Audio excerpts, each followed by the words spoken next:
Well, what the Israelis have said is that Al Jazeera has been responsible for inciting violence against Israelis and of being being propagandist for Hamas. But everything that Al Jazeera produces, by definition, is in the public domain. And so far, the Israelis haven't produced any examples of any content that might be inflammatory or inciting or propaganda.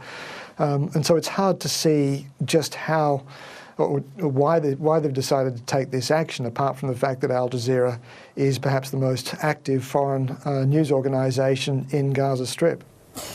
To that point, how important has Al Jazeera been to the reporting of this conflict from Gaza? It has been incredibly important. As I said, it is the only international news organisation with a bureau inside Gaza itself. There are lots of other Palestinian journalists who've also been working for foreign news organisations, but Al Jazeera is the only one with an established presence there. And in that regard, it's been incredibly important for our understanding of what's taking place inside the Strip. It is also incredibly important for the Arabic-speaking world. Again, Al Jazeera is without doubt the largest and most respected Arab language news organisation in the region. And for the Israelis to put so much pressure on Al Jazeera and to potentially cut off its broadcasts from inside Gaza, I think will be very damaging to Israel's reputation. Although I need to be very clear, it's not entirely certain exactly what the Israeli order will mean for broadcasts from the Strip. What we do know is that Al Jazeera can't broadcast anything from inside Israel itself, and Al Jazeera's content can't be accessed directly from inside Israel. So there's some possibility they'll still be able to get something out from the Strip itself?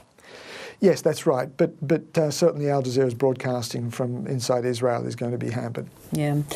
You know, knowing Al Jazeera as you do, having worked there, and considering that regional dynamic you spoke of too, is the news division ever pressured in any way in its reporting of a conflict like this?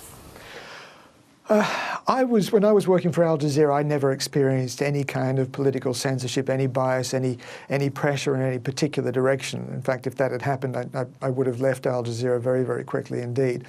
Having said that, what is clear is that news organisations tend to view the world from the perspective of their head office. The BBC necessarily takes an Anglo-centric view of the world. CNN sees the world from the view of Washington.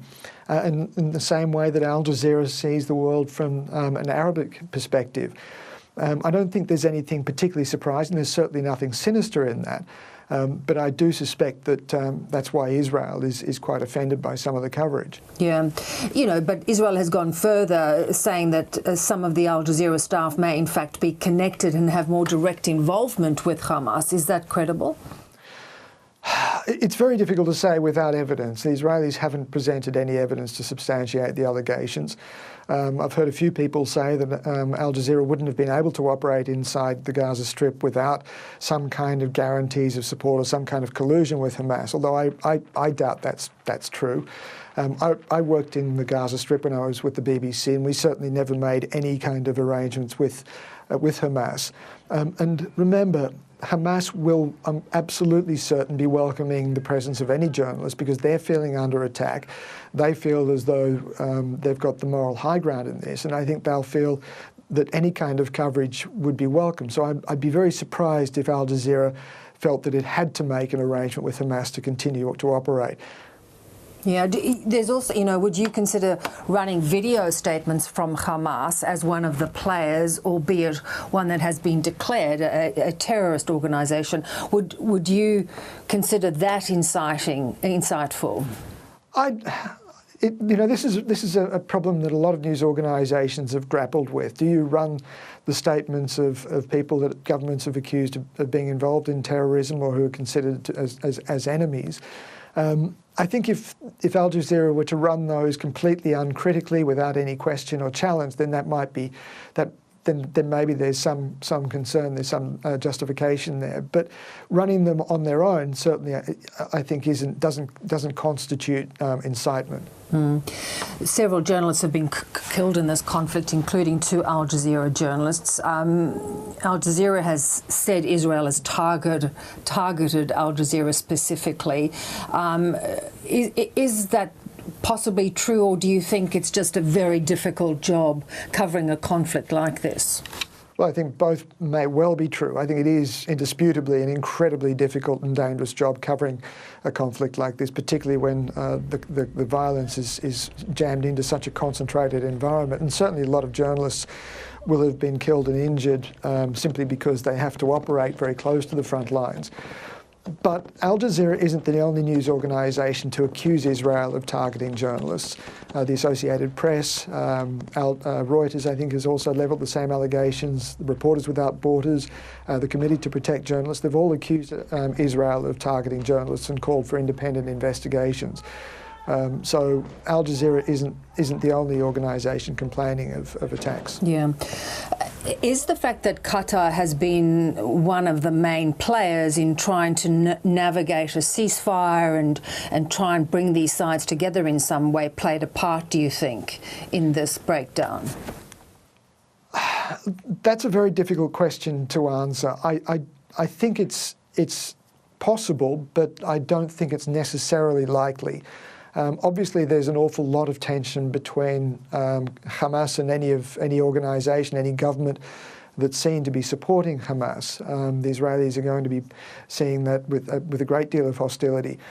But I'd be very surprised if this was a direct casualty of that. I think Israel is very, very sensitive to critical reporting at the moment, and I think they see Al Jazeera as a critical voice that's amplifying those criticisms across the Arab-speaking world. And for that reason, I think that's almost certain to be the main reason why Israel is clamping down this way. Yeah. I mean, Israel too has been criticised for a lack of scrutiny, you know, for not providing proper evidence of some of their claims.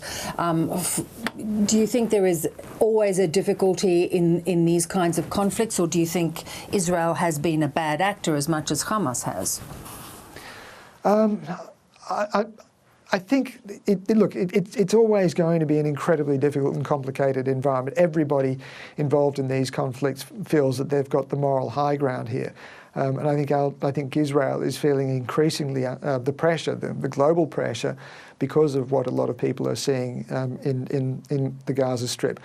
But remember too that Israel has been accused not just of attacking journalists in the Gaza Strip, but also stopping other journalists, independent journalists, foreign journalists, from covering the Strip. It hasn't allowed any international news organisations into the Gaza Strip, even though a lot of them have asked for permission to go in. So the only way that other news organisations are able to cover the region, cover the conflict, is by going on embeds with the Israeli Defence Forces, and that means the only view they're getting of the conflict through the gun sights of the Israeli soldiers. And I think that's also very indisputably a one-sided perspective. Indeed. Peter, so appreciate your perspective on this. Thanks for your time. No, thanks for having me.